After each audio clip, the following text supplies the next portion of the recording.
बिस्मिल्लाहिर्रहमानिर्रहीम। अस्सलाम वालेकुम। वेलकम टू शाफूर। उम्मीद करती हूँ सब खैरियत से होंगे। तो आज हम डाल रहे हैं अपनी अफ्तारी में जान इमली की चटनी से। खट्टी मीठी मज़ेदार इमली की चटनी। मैंने ले लिया है 1 से 2 कप इमली का गूदा, 10 to 12 खजूर। इमली और खजूर को मैंने एक साथ ब्लेंडर कर लिया है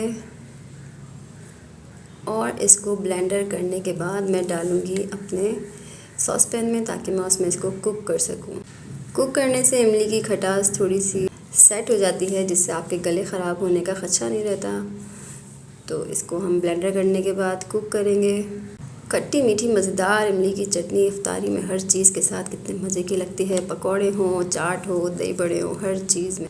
जी, तो मैंने ये ले ली है। स्टील की पतीली में पकाना ज़रूरी है इसको। स्टील की पतीली में बनाएंगे, आपका जो बर्तन हो वो स्टील का हो। मैं इसमें डाल रही हूँ चाट मसाला, भुना हुआ धनिया और सौंफ मैंने क्रश कर लिया है, उसको पाउडर फॉर्म में बना लिया है। काला नमक। अच्छा जी, इमली की चटनी में सोंठ लाजमी डालिएगा, सोंठ डालनी लाजमी है। और मैं इसमें डाल रही हूँ ब्राउन शुगर। आप इसमें ब्राउन शुगर की जगह गुड़ या काला गुड़, जो भी आपके पास गुड़ अवेलेबल हो वो डाल सकते हैं। और इसको मैंने अच्छी तरह कुक कर लिया है और ये बहुत इजी सिंपल इमली की चटनी रेडी है। इसको बनाएं, ट्राई करें और मुझे कमेंट में ज़रूर शेयर कीजिएगा कैसी बनी। ये बना के हर चीज़ के साथ ट्राई कीजिए। रेसिपी अच्छी लगी तो लाइक कीजिए, वीडियो अच्छी लगी तो चैनल को सब्सक्राइब कीजिएगा। शुक्रिया, अल्लाह हाफ़िज़।